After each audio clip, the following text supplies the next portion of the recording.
क्या उत्तर प्रदेश में 2027 का चुनाव नो रिपीट चुनाव बनने जा रहा है?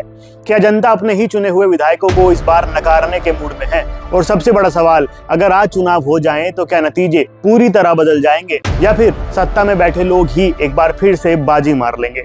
उत्तर प्रदेश की 403 विधानसभा सीटों को लेकर दैनिक भास्कर के हालिया सर्वे ने जिस तरह के आंकड़े सामने रखे हैं, वे केवल एक सामान्य चुनावी ट्रेंड नहीं बल्कि राज्य की बदलती राजनीतिक मानसिकता का गहरा संकेत देते हैं। ये सर्वे बताता है कि लगभग 400 मौजूदा विधायकों में से 354 यानी करीब 88.5% विधायकों को जनता 2027 में दोबारा उम्मीदवार के रूप में नहीं देखना चाहती, जबकि सिर्फ 39 विधायक ही ऐसे हैं जिन्हें जनता फिर से मौका देने के पक्ष में है और 7 विधायकों को लेकर लोग स्पष्ट राय नहीं बना पाए हैं। ये आंकड़ा सीधे सीधे बताता है कि 403 सीटों में से 350 से ज्यादा सीटों पर नो रिपीट का माहौल बन चुका है, जो भारतीय राजनीति में एक असाधारण स्थिति है।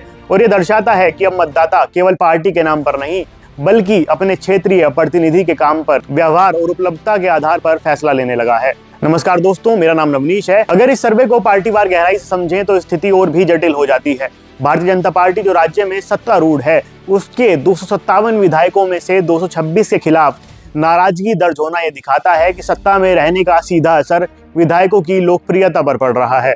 वहीं समाजवादी पार्टी के 105 विधायकों में से 96 के प्रति असंतोष यह बताता है कि विपक्ष भी जनता के भरोसे को पूरी तरह जीत नहीं पाया है। सहयोगी दलों के 33 में से 30 विधायकों का नापसंद होना यह साबित करता है कि छोटे दल भी इस एंटी इनकम्बेंसी की लहर से अछूते नहीं हैं। यानी ये गुस्सा किसी एक पार्टी के खिलाफ नहीं बल्कि पूरे राजनीतिक सिस्टम के प्रति है। जहां हर स्तर पर जवाबदेही की मांग बढ़ गई है, सामाजिक प्रतिनिधित्व के स्तर पर भी ये सर्वे कई संकेत देता है। 31 मुस्लिम विधायकों में से सिर्फ 2 के काम को पसंद किया जाना इस बात की ओर इशारा करता है कि अब वोटर पहचान की राजनीति से आगे बढ़कर विकास और प्रदर्शन को प्राथमिकता दे रहा है। ये बदलाव आने वाले चुनावों में उम्मीदवार चयन और रणनीति दोनों को प्रभावित करेगा, क्योंकि अब केवल जातीय या धार्मिक समीकरण पर्याप्त नहीं रह गए हैं। अब अगर इसी सर्वे के आधार पर यह सवाल उठता है कि अगर आज चुनाव हो जाएं उत्तर प्रदेश में तो क्या नतीजे होंगे, तो दैनिक भास्कर के अनुमान के अनुसार भारतीय जनता पार्टी अभी भी सबसे बड़ी पार्टी बनकर उभर सकती है, लेकिन सीटों में कुछ गिरावट के साथ। रिपोर्ट में बीजेपी को करीब 256 सीटों के आसपास बढ़त मिलती दिखाई गई है, जबकि समाजवादी पार्टी को लगभग 135 सीटें मिलने का अनुमान है और बाकी सीटें अन्य दलों के खातों में जा सकती हैं। ये एक दिलचस्प विरोधाभास पैदा करता है, जहां एक तरफ विधायक स्तर पर भारी असंतोष है, वहीं दूसरी तरफ पार्टी के स्तर पर समर्थन पूरी तरह खत्म नहीं हुआ है। इसका मतलब ये हो सकता है कि मतदाता राज्य या राष्ट्रीय नेतृत्व पर भरोसा बनाए हुए है, लेकिन अपने क्षेत्रीय विधायक से संतुष्ट नहीं है और इसी कारण चेहरा बदलो पार्टी नहीं जैसा ट्रेंड उभर रहा है। अब अगर इस पूरे परिदृश्य को 403 सीटों के व्यापक नजरिए से देखें तो ये साफ हो जाता है कि 2027 का चुनाव पारंपरिक लहर वाला नहीं बल्कि सीट दर सीट और उम्मीदवार दर उम्मीदवार लड़ा जाएगा। पश्चिम उत्तर प्रदेश में किसान, सामाजिक समीकरण और कानून व्यवस्था अहम होंगे। पूर्वांचल में विकास और बुनियादी सुविधाएं, अवध में योजनाओं का लाभ और बुंदेलखंड में रोजगार और पलायन जैसे मुद्दे चुनावी दिशा तय करेंगे। यानी हर क्षेत्र का अलग मूड होगा और यही इस चुनाव को और ज्यादा अनिश्चित बनाता है। इस पूरी स्थिति में सबसे बड़ा फैक्टर बनता है टिकट वितरण।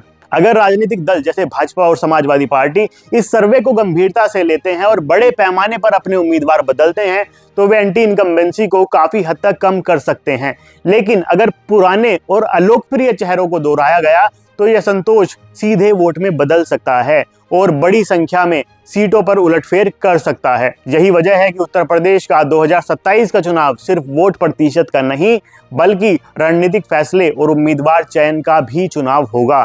अंततः 403 सीटों का ये पूरा परिदृश्य दिखाता है कि उत्तर प्रदेश की राजनीति आज एक ऐसे मोड़ पर खड़ी है जहां मतदाता पहले से ज्यादा जागरूक और निर्णायक हो चुका है।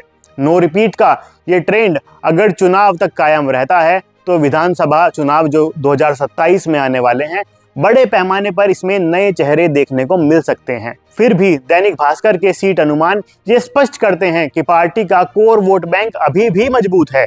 इसलिए अगर आज चुनाव होते हैं तो बीजेपी बढ़त के साथ सरकार बना सकती है, लेकिन उसे अपने विधायकों की वजह से नुकसान उठाना पड़ सकता है। जबकि समाजवादी पार्टी के पास ये मौका है कि वो इस असंतोष को अपने पक्ष में बदलकर मुकाबले को और ज्यादा कड़ा बना दे। यही कारण है कि 2027 का उत्तर प्रदेश विधानसभा चुनाव केवल एक राजनीतिक मुकाबला नहीं, बल्कि जनता और उसके प्रतिनिधियों के बीच भरोसे की सबसे बड़ी परीक्षा बनने जा रहा है, जहां अंतिम फैसला सिर्फ एक चीज तय करेगी और वो है सरकार का काम। दोस्तों, इस बारे में आपकी क्या राय है कमेंट सेक्शन में बताइए। वीडियो पसंद आई हो तो वीडियो को लाइक करना, चैनल को सब्सक्राइब करना भी ना भूलें।